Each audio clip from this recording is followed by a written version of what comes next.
Global expansion using digital strategies takes many forms and requires careful analysis, cultural sensitivity, strategy, instinct, and subtlety. This session will explore how some of the biggest brands in the digital space expand across borders and into people's lives by using a wide variety of techniques and strategies. Moderating our session is Nancy Liu, the CEO of Enplug, maker of digital signage software that turns TVs into real-time content hubs. She is joined by Talia Baruch, CEO of User, a global product strategy firm, former head of international product management at SurveyMonkey, and former senior international product manager at LinkedIn. Tony Huey, managing director at Signalfire, a venture capital firm, former head of international and new markets at Dropbox, and former head of business operations at Dropbox. And Henry Xiao, vice president of global strategic development and growth at Mattel. This session was captured live from GetGlobal in Los Angeles. So hi everyone. So I'm Talia. I've headed international product at LinkedIn and SurveyMonkey, and then prior to that, 17 years ago, I did localization and internationalization. So merging the two in terms of decoding the culture code, in terms of product behaviorism for international markets, and adding the geo factor is what I do today. In 2017, I founded User, which helps companies accelerate growth with product geo-fit. Hi, everybody. Work at Mattel. And previous to Mattel was at DirecTV. Focused a lot on their digital transformation and products. So launching like streaming for NFL Sunday Ticket, e-commerce for DirecTV, and then prior to that was doing consulting with Deloitte and worked for a number of startups. And now I'm working at Mattel. Focused a lot on sort of our new business initiatives, strategy, business development, and growth, I would say, in terms of adjacent businesses and new markets and how to really, bring those opportunities to reality for our business. Hey everyone, my name is Tony Huey. I am currently a partner at Signalfire, which is a early stage venture capital firm. Prior to Signalfire, was at Dropbox for about 5 years, as Nancy mentioned, helping scale the business. One of the things I did over there was lead the international business as we expanded from one office in San Francisco to offices around the world. In prior lives, had worked for a number of various multinational organizations. So really excited to share some thoughts here. Cool, great. So to start with Talia, you were both at LinkedIn and SurveyMonkey helping with their global expansion. When did the team know that they needed to go international? When did they know they were ready? Yeah, so this is a common misconception. So a lot of companies wait until they have market maturity in English US, domestic market, maybe at best in English core markets. And typically, if you ask any company, they would say that the corporate core mission is global growth, and that their product is intended for, not restricted just for US users, but for worldwide customers. But really what happens is that the product is, in its inception, developed, designed, A/B tested, user studied for English US, and then the learnings later are applied to global. Clearly, these are not the right learnings for international markets. And as an afterthought, when they reach market maturity for domestic, that's when they're ready to internationalize. Typically, it's only a matter of translating the product experience. But my approach is very much global from get-go, because really your product is ready to go global when it is ready to go global. So when the product, that value proposition or the service value prop is relevant for global markets, when it's addressable for international, for worldwide users, that's when sometimes you would want to do an international first market, depending on your addressable segment. And so having a holistic global approach is much more relevant than, and then planning that ahead of time for market fit is much more relevant than doing that as an afterthought. Henry, how does Mattel look at going global? How do you know when you're ready to go into a new market? Yeah, good question. I think Mattel's interesting because it's been around for 70 plus years and owns some incredible brands, Barbie, Hot Wheels, American Girl, Fisher-Price, Thomas as the core base, and those are multi-generational global brands, and each one has had a different trajectory on expansion globally, I'd say. Typically, old Mattel would really think about home growing the IP and building it in the United States and getting it to a certain point, and then distributing it and getting it global. I think where we are today is global day one, to your point, and really thinking global but acting local, and flipping the model a bit around. And even in markets like China, we're going to market first with some IP in China, building momentum, building a business there, and then bringing it back into the United States. So I don't think we don't have like a set playbook, but we kind of look at global opportunities, and then we sort of rank them based off of our capabilities, what we think could work, and then we decide whether it's local or global activation. Have you all ever been wrong? Yeah, I think that's part of being a good company is you need to embrace your failure and really sort of move forward. I think we've a recent example is one of the brands that we've launched is called Boomco. It's a blaster to compete with Nerf. And it's a better product. I have to say the engineering obviously is great on it. It shoots faster, further, more accurate. All that stuff is great on a piece of paper. But I think when we took it to market, we were a bit short-sighted on what we thought the competitor would do, right? If you're trying to displace an incumbent that has 95 plus share of market, they're gonna go crazy on you. And so when we launched the product, it got a lot of traction.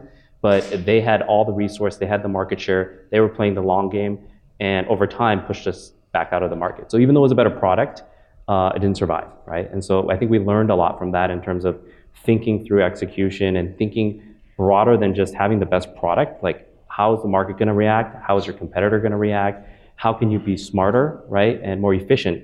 Because we took that with the traditional business model and pushed it through retail, which is resource and time and money, draining, and we could have probably done a lot on digital front and e-commerce to generate demand first, create pull, and then get into the physical retail side. Tony, you were there in very early days of Dropbox. What was the conversation like when you first all approached thinking about going global? Yeah, thanks for the question. So maybe just to give a little bit of context for why companies even think about international these days. I come in mostly from a technology perspective, and so you think about our offerings as a digital service or a software offering, what have you.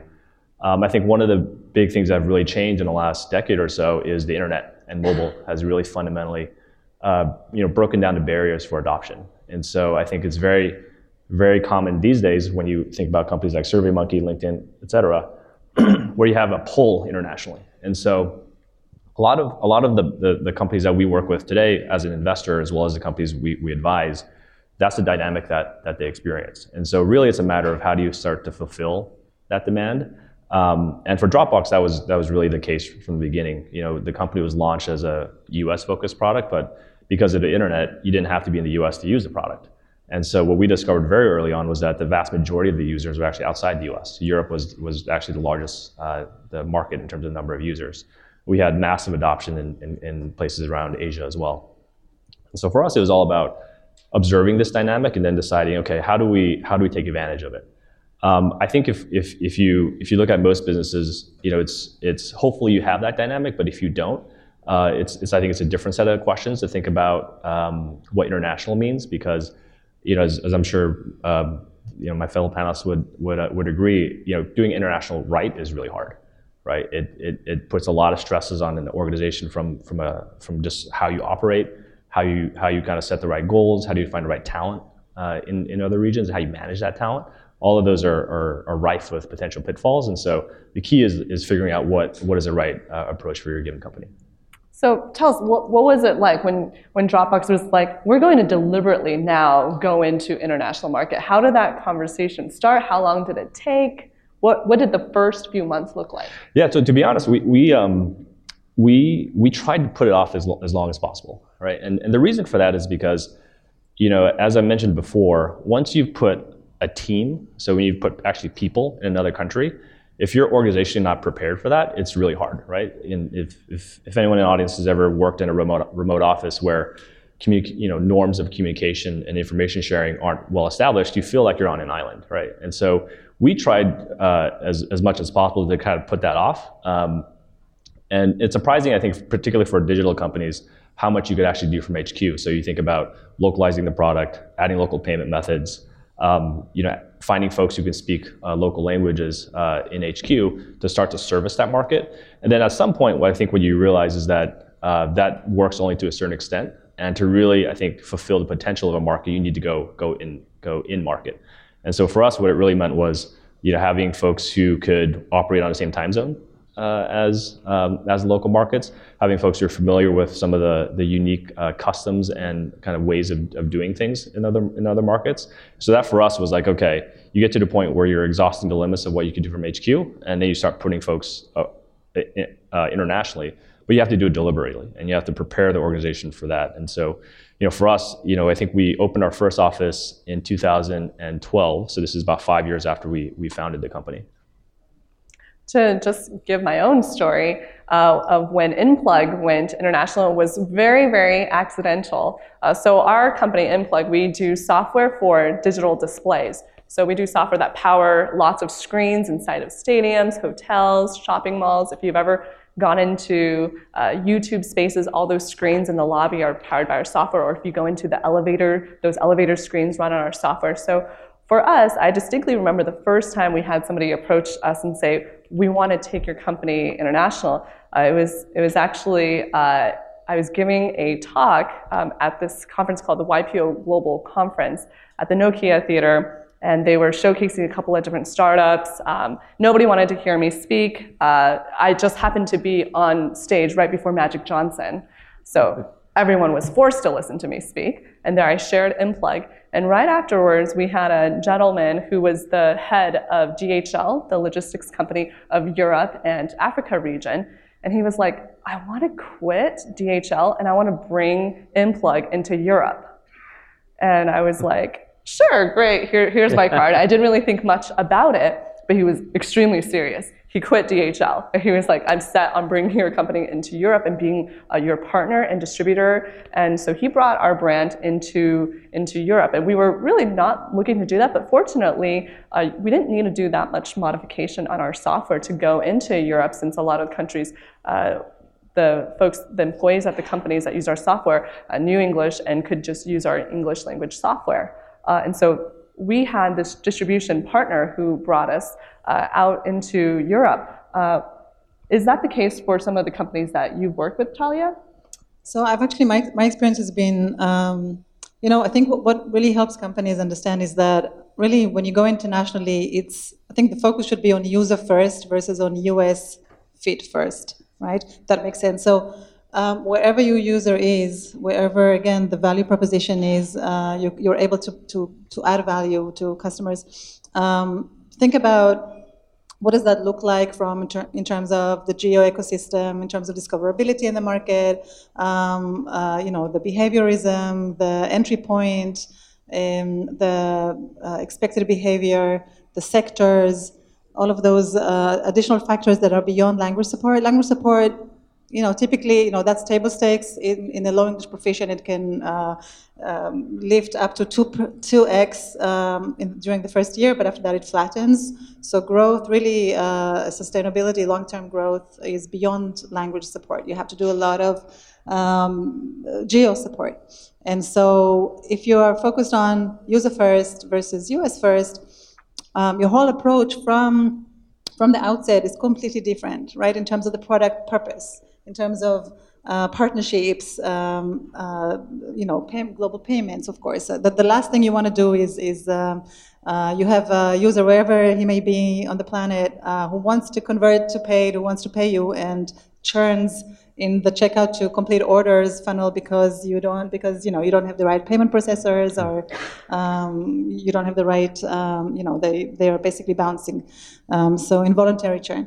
So for us at both at SurveyMonkey and at LinkedIn, before that at Google, when I was driving global growth, it was always from the perspective of what defining the addressable segment, defining the market opportunity in terms of remainder headroom growth, in terms of monetization opportunity, and just applying, the best global product experience is a local product experience on a global scale, right? So local, what is the local product experience in your target markets, in Germany, in Japan, on a global scale? Kind of what Jack Ma, Alibaba's CEO, said back in 2004 when Taobao beat eBay.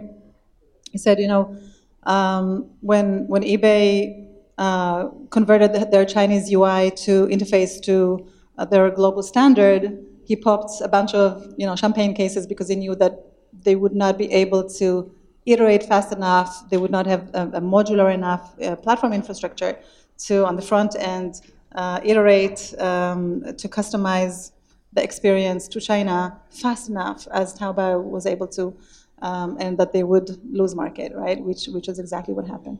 So both in all the companies I've worked for, so LinkedIn and Survey, the most recent, the approach has always been global from get-go, local product strategy on a global scale, winning the local rivers that flows into the ocean, right? It's not one size fits all global adoption. It's winning each market, each target market on a global scale, because all those rivers, which are the local markets, really flow into that global ocean.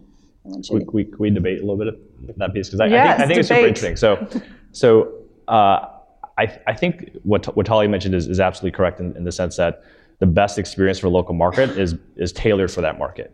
I think one of the biggest challenges that companies face when they're thinking about international for the first time is how do you prioritize, right? Because most companies, particularly if they're younger, will have limited resources, and so how do you prioritize whether you say I'm going to go create a perfectly tailored experience for Japan, which is actually a very different set of kind of user sensibilities, constituencies. The whole ecosystem is actually different from a partnership standpoint as well, to building a core product in the US, for example. And so, that's a really tough set of challenges to think through. And I think the biggest part is like, how do you think about prioritizing is the most important thing. And I think what was really helpful for us at Dropbox was thinking about, when there was something that was tailored for a specific market, you treat that as almost like, that has a certain impact to the business, and that has compared against something you do in the US.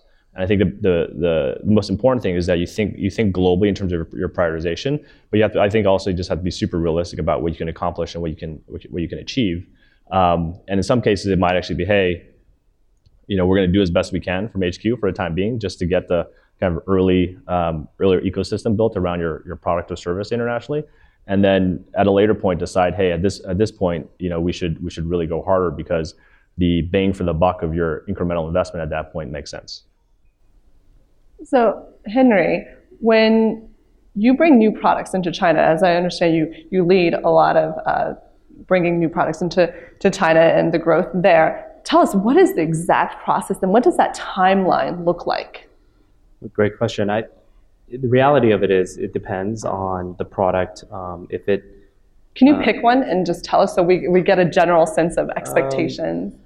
I would say one would be like, as we've been evolving a lot as a company. I think we've been innovating a lot around our products and key capabilities and looking at our business in a different perspective of we have amazing, powerful brands, we have incredible global reach, but at the end of the day, we're selling items, right? One by one, quarter by quarter. And if we apply more of a platform methodology against our products, we can be more efficient on producing those products and then leveraging those products to then work together as a system And one of the spaces that we focused on quite a bit is with the Fisher-Price brand, around really leveraging technology as a platform, and the fact that there's connectivity in products and creating smarter nursery products. One of the specific ones is we did an acquisition of a startup early last year called Sproutling, based in San Francisco. They make a connected baby band, and that's really sort of at this stage a core offering of, think of like Fitbit for your child, right? We looked at that baby product. need to exercise. Yeah. Well, we Track need the to know steps if of the baby. they're breathing, if they're moving, all the Fair, normal things that parents really worry How many about. calories they're burning. Yes, how many calories per they're hour. burning, the humidity and the light and the noise, and first-time parents especially. Liquids they're Yeah. producing. And as we looked at that product, and doing a bunch of research with our product teams and market teams, we felt that China would be actually a great market to go to market first with. So from acquisition, so when did the acquisition get made? January. January of 2016? Yes.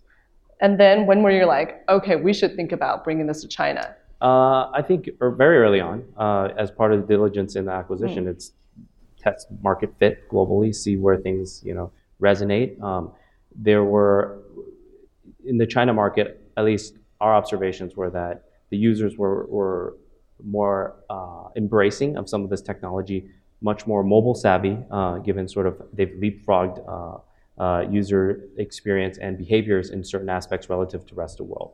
So we identified that early. So you did tests, like you Yes. went in and you did focus groups in China in-home specifically for user this testing, product. market fit, talked to the retail side, distribution side, manufacturing side. We sat through a number of in-homes, and just talked to the parents and what were their needs and how would they see a product agnostic of brand that can deliver against some of these benefits, and would they be interested, right? And so that was a span of a few months, right? In the same time, though, to be honest, Mattel being a global company and having brands that have transcended multiple generations of families, there's a different level of requirement around safety, around quality, and so there was re-architecting and redesigning of the product that went in. That actually dragged the process out a bit, and that was probably additional 6 months that we didn't fully anticipate. But given that Fisher-Price is the leading brand in the category, there were certain requirements that we wanted the product to have before we would go to market. So since then. And did you work with the startup Yes. and the executives there on recrafting? Yeah. And then did you work with the China team in also crafting Yes. this new iteration? It is. I would like to say it's a streamlined, efficient process, but it is messy. Many constituents, and at the end of the day, it's really about the user and their feedback and really delivering against the promise of what you said your product's going to do and the brand and what it stands for. So the local team had a lot of feedback, obviously, on price point, how you activate it, when to activate it, how to activate it, which channels, which partners, and if you give it to one as an exclusive, do you upset the other one, and how do you balance that dynamic? And then the startup team that we acquired, obviously their leadership team. How much did you acquire them for? I don't think we can disclose that. Okay. So Like millions? Just kidding. Decent sum, but I would say that there's a whole separate thread, but like making sure that team was motivated and bought into the original vision and passion and purpose that their workforce, their talent, their base joined the company for was key. Because you do an acquisition, corporate comes in, buy a startup, everyone's like, oh, okay, we're either gonna cash out or just stay our length of time and we might leave. And like that wasn't obviously our goal. It was part of the talent we wanted to retain. So working closely with them to make sure that their vision is being realized in that process, that they have feedback into the product, and ultimately trying to manage all these different constituents to create a product to then manufacture and then get it to market. But so there's several months of iteration. Yeah. And then now it's like August, September. Yeah. And then what happens next? Well, in this specific case, we actually proactively decided to hold the product a bit, because as we talked about, is thinking about the platform of multiple products working together to deliver a great experience for the consumer. So we held off on the product for a bit because we had other smart products launching, and we wanted to seed the product market with, for example, a smart soother with light and sound and connectivity, with a smart rocker, and then really build that ecosystem out to then launch like a connected baby band, right? To get the consumer used to some of that product, to see the ecosystem, and then to get it out. And so that's the path we've been down. We're actually launching that product today in the US on the fisherprice.mattelshop.com, I think, right now. But I would say that journey was... Go get your baby device today. Go get your baby device today. But it's a learning journey. I mean, at the end of the day, it's, on a piece of paper, you could say, 9, 12 months, we're good, we're gonna launch. It's probably more like 18 months in this case, because it's also different from software, right? We have a software backend, a software user interface, you build an app, it's connected. But you also have to manufacture a physical product. You have to get the specs right on the chipset, you have the tool align, and then that, due to the law of physics, it can only run and output that many devices at a specific time, and then we have to test it, right? And so I think our business is interesting because we can learn a lot from the new business models of the tech world and really being agile, moving quick and iterative. But we also have the obligation to the consumer around physical product safety requirements, compliancy, product integrity, and all these other things that you just can't squeeze down time on. And you can't necessarily go global as fast as you want in the physical universe, right? Instead of like clicking a button and it launching. Right. And so those are some of the things that in our business that are unique, but also provide opportunity, right? Mm-hmm. For how we rethink experiences that are not only just physical now, physical plus digital, and then with digital, you have digital economies that you can tap into. But is it the right thing to do for the consumer, and how do you do it, and then what do you do? Like, those are the things that we're trying to evolve and think through. And a large part of it is working with the right partners in the space to get that done. Talia, you work with a lot of startups and you help advise them on going global. What are the first 2 things you ask them to do before they take any further steps? So I would say I actually wanted to give an example if I can, just yes. to, yes. And I'll try to show you, let's see if it works. Okay. So just to illustrate, global, local, and this also ties to what you were just asking me. So when I joined LinkedIn about 7 years ago, at the time we had already matured the multiple markets, and so I had targeted China and India and MENA, actually, Middle East, North Africa, for our priority markets for product optimization. And so China, like any company, localized the interface and even created local content, right? And as expected, that didn't bring us the necessary growth. It brought something, but not sustainable. And so at that point, it was necessary to go a little bit further, more daring with geo customization. And so what I was looking at the time was really in terms of the local product strategy was. So at the time, LinkedIn had still has multiple value propositions, right? It's a job seeker, talent seeker, networker, content consumer, and so on.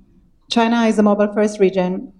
So what would it look like to produce? We produce an off-stack, lightweight app, native app, produced 100% made in China, a native look and feel, to address a single value proposition because China, the age cohort is much younger, and the addressable segment for LinkedIn is students and professionals. For China, that's the 17 to 24-year-old.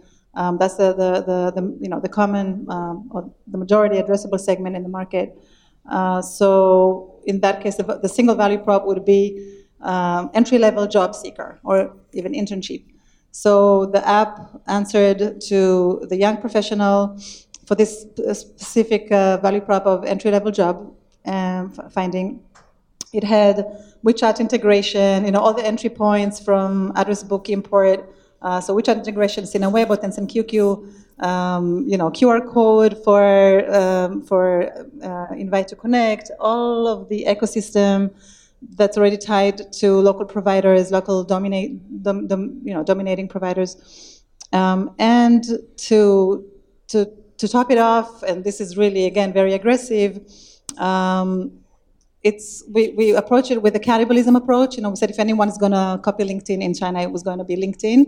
And so rather than, and knowing that in the country, both government and consumers prioritize local brands, we basically did not. I think very few people still know that this is actually LinkedIn.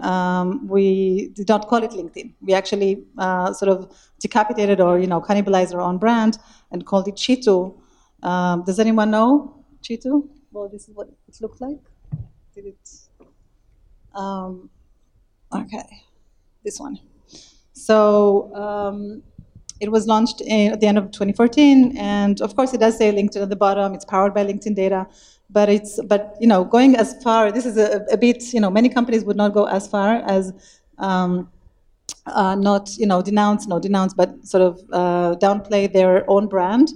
But the priority here was to provide value and to, of course, comply with the government. Have a win-win situation in China, and today, this is the only social media that is operative and successful in the country. So this is a kind of a hardcore example of going local, sort of suiciding on it. Tony, you work with a lot of startups. Do you ever tell your startup, do not even think about going global? How often does that happen? All the time. All the time. And why are they thinking about global? And why are you telling them not to? It's hard. I mean, I think depending on the stage of business you are, there's a lot of different dynamics at play, which will lead you to different outcomes when you think about international. So when you think about like a later stage company, like LinkedIn in Talia's case there, I think by the time you guys launched the LinkedIn China effort, it was a pretty large company at that time, right? I think it gets back to the point initially, which is, as a startup, you're literally just trying to fight for survival for the most part. And so the key is how do you find the right level of focus so that you're driving kind of the best outcomes you can with the energy that you put into it. And so, very early on, oftentimes what we advise companies, particularly as they start to see pull in international markets, it's a very alluring type of experience to be like, I got a lot of users in the UK, or I got a lot of users in China. I should go figure out what's going on there. And I think the biggest thing is you have to pick kind of where you want to focus and where you want to fight your battles, because if you spread yourself too thin, then you're not gonna win in any of the markets, which is probably the worst outcome. And so, oftentimes, particularly if companies are starting in the US, we say focus on the US to begin with. And what you hope to do is build a product or service that has a universal enough value proposition where the pain point is felt, whether you're in San Francisco, or you're in New York, or you're in India, or you're in Germany. And so oftentimes the first thing I tell companies is figure out what your core market is, and your core market you may discover that's not in the US, even though you started in the US, and that's okay too. But I think it's the first thing to really make sure you understand is what is your core marketing and core user, and to Talia's point, build a kind of a 10x kind of type of better experience for that user, wherever they may be. And even in my own experience, when we were evaluating whether it would make sense from a cost perspective to go international, one of the things we did is replicating what we did in the US as a channel for distributing our product and applying it internationally. So for Enplug, we have lots of resellers in the US. And for some products, you might be in an opportunity where you can have a lot of resellers. So for digital signage software specifically, it's kind of unique where early on we just had so many different companies coming to us. They do the screens inside of stadiums, or they do the screens for an office building, but they just do the integration installation. They need a software then to offer. And so oftentimes they say, hey, can we actually just buy your software and then resell it? And it's a beautiful business model for us. It works really well for those resellers because they already work with our end customers, and they can just introduce us to those customers, or they directly buy our software and then resell it to the end user. And so internationally, that also worked really well for us too, where we would have these integrators, systems integrators or audiovisual integrators reaching out to us in Australia and in the UK that were like, hey, can we just buy your product and resell and get a certain discount for taking care of all the customer service in that region? And of course, all of them non-exclusive. We're like, this is great, this is perfect. they're basically, these resellers are ultimately our customer, and then they can now introduce our product to so many other companies at a very small cost to us because we don't have to support their customers, and they just buy our software directly. Yeah, so that's a really interesting point, because I think oftentimes finding partners in local countries is it seems like a really lightweight way to enter a market, and so it's awesome to hear that experience, because I think it varies a lot by company. One of the things that I think was super challenging for us is, particularly if you're selling software, where it's potentially a newer offering or newer product that doesn't exist in the market today, that figuring out how you sell it yourself you're still figuring it out along the way as you're building the company. And what oftentimes is a trap for companies is you expect another partner to be able to sell it effectively when you yourself may not be able to sell it effectively. And I think that's the key to figure out is, like, can you actually translate the sales motion and educate someone who's a lot less close to the product in order to be able to deliver it, fulfill it, service the users, what have you. And I think that's a really important nuance to be able to get right, because there's so many instances of companies who get kind of starstruck by a company in another country wanting to bring them global, and a lot of times it fails because there's not enough support for that local partner to be able to actually meet the objectives that they may have in that country. Also, just to add to that, so it depends on your product or service, and also on the market. So my experience has been that in markets like Germany, Japan, China, Saudi, we did a lot of work in Saudi and Dubai. It's good to go top down in terms of market penetration, because again, your brand, non-English markets typically are later adopters and by default lower engagers. A lot of times your brand is not even, the brand perception or brand presence or brand loyalty for sure is not as strong, if even existent. And so going with a reseller model or going with government, LinkedIn, it was in Saudi, for example, partnering with the government. I know, we had like a Saudi distributor reach out to us that was like essentially like government owned. We're like, yes, that sounds great. Right, they have this massive budget. Exactly, and you create a win-win for the market, and they help you with market penetration. But also, in Japan, for example, I found that it's been very helpful to partner with corporates. For example, one of my clients is a task management tool, and I've been helping them with Japan product strategy, and they're actually going top down versus consumer app. By having partnerships, strategic partnerships with large corporates, Sony's and so on, you get the buy-in, sort of the corporate vetting, social proof, and the local vetting that is very critical in this particular market. You get that solidified, and absolutely that credibility. That credibility makes a huge difference. So we launched our first office in Japan this summer, and the person we had lead our Japan office was previously a CEO at a couple $100 million revenue company, and he already had all the connections to the big companies. And so right off the bat, unlike in the US, when we started as a startup, we were going to mom and pop shops at the beginning, but in Japan it was beautiful. He immediately just went to the biggest companies who are his friends and said, hey, you have hundreds and thousands of TV displays in your offices and retail stores, add Enplug. And they're like, okay, great, we trust you, we've worked with you. And so that also was really different than how we launched and distributed our product to begin in the US. So we have only a couple minutes left. We have time for one question from the audience. Any question from audience? Anything you want to ask these folks? So less scalable product, not necessarily a software product. How do you get it international? Is that a question?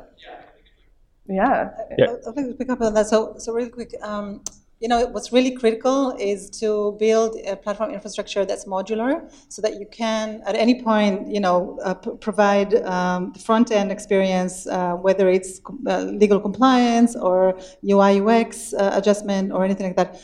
At SurveyMonkey, one of the things I did was we had to go back in code and refactor the pricing and payment platforms so that we can dynamically generate by geo, by user IP address, the right pricing page, the right checkout experience on the fly, right?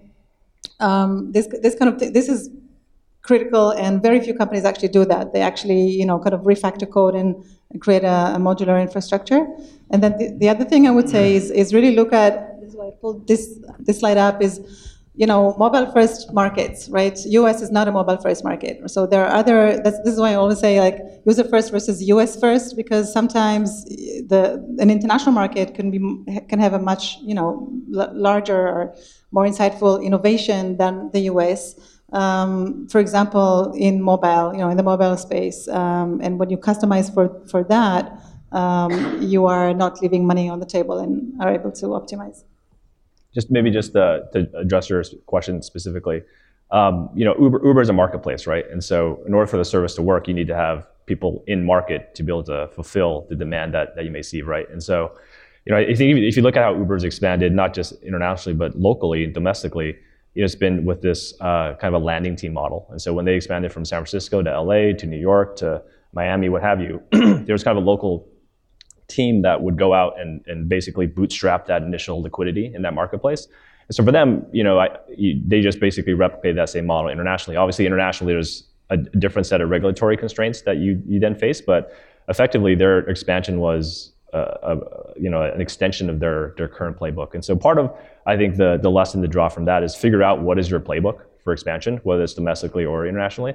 And in some cases, it might be people-driven. Some cases, it might be kind of user acquisition, more digital-driven. And then you figure that out domestically, and you figure out, and then I think you make the determination whether that is also replicable in another market.